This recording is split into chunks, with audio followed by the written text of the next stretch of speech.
Bienvenue, mesdames et messieurs, à ce journal télévisé en langue française de ce mercredi 13 octobre 2021, dont voici les principaux titres. À la une de l'actualité nationale, c'est la commémoration ce mercredi du 60e anniversaire de l'assassinat du prince Louis Rwagasore. Dans ce journal, vous suivrez le reportage sur les festivités marquant cette cérémonie. Selon l'abbé Félix Foupi, la justice serait en bon moyen pour suivre l'exemple de ce héros. Et quant au professeur et historien Émile Mworoha, les Burundais devraient consolider l'indépendance à travers le développement. Et quant à l'actualité internationale, c'est la Russie qui fait face à un record de contamination et de décès du Covid-19. Plus de 1000 morts recensés dans les 24 dernières heures. Voilà pour l'essentiel. Tout de suite, les détails.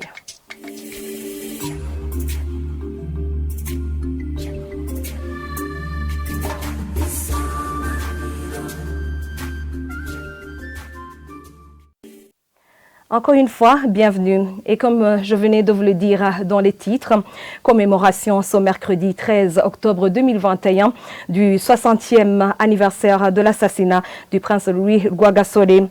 Les cérémonies se sont déroulées dans la capitale économique Bujumbura et ont débuté par une messe de circonstance à la cathédrale Regina Mundi, suivie de dépôt de gerbes de fleurs au mausolée du héros national situé sur le Mont Vugizo, un reportage signé Aaron Doyedzo. Se basant sur le chapitre 1 de l'Épître des Romains, l'abbé Félix Foupi, qui a dirigé la messe rehaussée par la présence de différentes hautes autorités, le président de la République Evariste Ndayishimiye et la première dame du Burundi, ainsi que les différentes diplomates accrédités au Burundi, a marqué l'ouverture des activités de commémoration des 60 ans de l'assassinat du prince Louis Rwagasore, le héros de l'indépendance du Burundi. Abbé Félix Foupi a demandé à tous les dirigeants d'être justes et vigilants, surtout dans leur poste d'attache.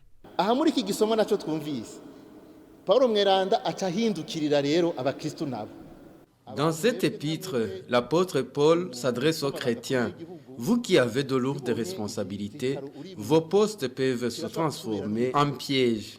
Que vos postes ne vous rendent pas autant, car Dieu voit tout. Il ne veut pas vous punir. Au contraire, il veut vous donner du temps. Profitez pour changer. Soyez modeste pour éviter d'aller en enfer au jugement dernier. L'un des membres de l'association Fraternité Ishaka, Ihuriro ry'Abaganwa, soutient les propos de l'abbé Félix Foupi, étant donné que cela faisait partie des objectifs du prince Louis Rwagasore. La justice, c'est un instrument, c'est un élément qu'il faut toujours préserver si réellement il y a des lacunes, même comme les hautes autorités de ce pays le disent souvent. Ils disent qu'en matière de justice, il y a quelque chose qu'il faut nettoyer, qu'il faut améliorer. Peut-être que dans le temps, ça va s'améliorer, mais s'il y a une justice envers le petit, mais aussi comme envers les hautes autorités, rien ne va, même le développement ne pourra pas marcher. Pensez à marcher dans le chemin que le prince Louis Rwagasore a tracé.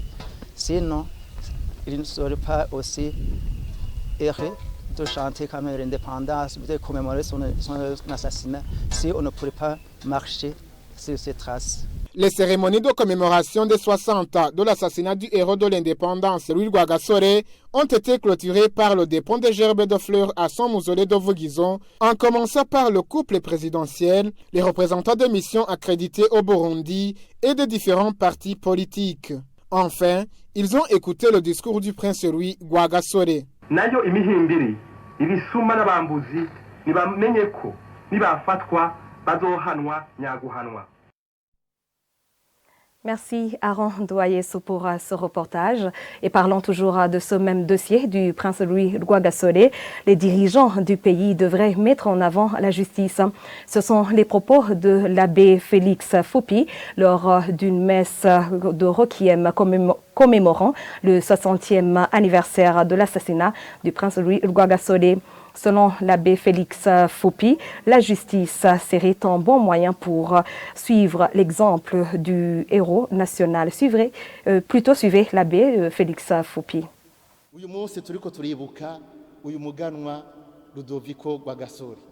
En ce jour de commémoration, voici ce que Dieu nous demande, devenir des gens irréprochables. Que personne ne condamne les toxicomanes alors qu'il en est un. Nous sommes appelés au changement, au renouvellement et agir comme des gens qui sont en Christ.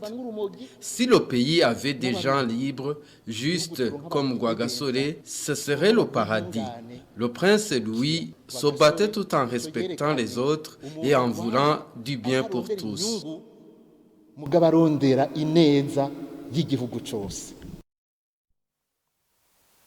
Poursuivons ce journal. Certains Burundais se réclament suivre l'héritage du prince Louis Rwagasore, héros de l'indépendance, mais sans toutefois concrétiser ses projets.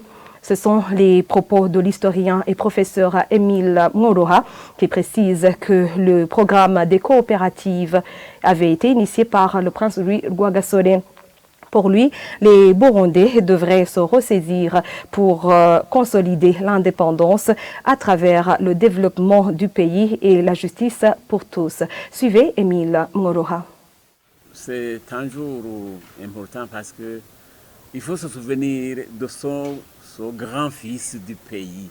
Donc, Rwagasore est celui-là même qui est venu recouvrer cette indépendance que nous avions perdue, en se joignant à d'autres grands leaders africains. Sa vision était de recouvrer cette indépendance. Et vous savez aussi que l'idée de coopérative, c'est lui qui avait initié ça. Maintenant, on est revenu récemment sur la relance des coopératives.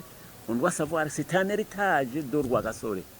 Donc, nous avons aussi, à côté du développement économique, il y a aussi le développement social, la promotion de l'école. Je pense que tout le monde se réclame de cette vision pour mener la démocratie, pour amener le développement, pour la lutte contre l'injustice, pour l'égalité, la justice sociale.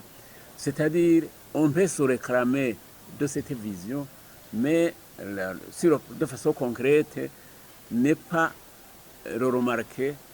Ce qu'il faut souhaiter, c'est ce que nous devons nous ressaisir et essayer de faire de notre pays une terre de paix, de démocratie, de justice sociale. Je pense que profiter du 60e anniversaire pour se mobiliser pour un pays uni, libre et prospère, c'est quand même quelque chose que tout le monde devrait souhaiter. Je vous le disais tout au début de ce journal qu'en actualité internationale, c'est la Russie qui fait face à un record de contamination et de décès suite au Covid-19, avec plus de 1000 nouveaux morts recensés mardi. Selon nos confrères de France 24, le vaccin local n'a pas vraiment convaincu la population. À peine 30% des Russes sont vaccinés. Les détails dans ce reportage. Dans les rues de Novgorod, le balai des ambulances est incessant. À l'intérieur, les lits sont tous occupés par des patients atteints du Covid-19, des Russes qui, selon la chef de l'établissement, n'ont pas été assez sensibilisés.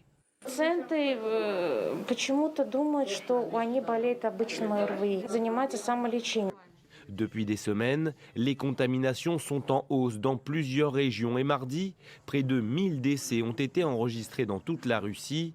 C'est un record depuis le début de la pandémie. Des chiffres alarmants que le Kremlin attribue à un taux de vaccination trop faible. À ce jour, à peine plus de 30% de la population a reçu au moins une dose. Devant les députés, Vladimir Poutine veut donc accélérer le rythme. Спасти людей от инфицирования, от тяжелого течения болезни способна вакцинация. Мы с вами это хорошо знаем. Необходимо наращивать ее темп. Selon le décompte gouvernemental, la Russie compte 217 000 morts du Covid, des chiffres largement sous-estimés selon l'Institut de statistique Rosstat, qui en recense presque le double. 1 million de décès, vont même jusqu'à dire des experts indépendants. La petite éclaircie, des tests à venir pour un spray nasal anti-Covid issu du vaccin russe, Spoutnik. Point final à ce journal. Merci à vous tous de l'avoir suivi et merci en particulier à vous tous qui nous avez suivis durant ces 3 jours. Très bonne suite des programmes sur la RTI. Au revoir.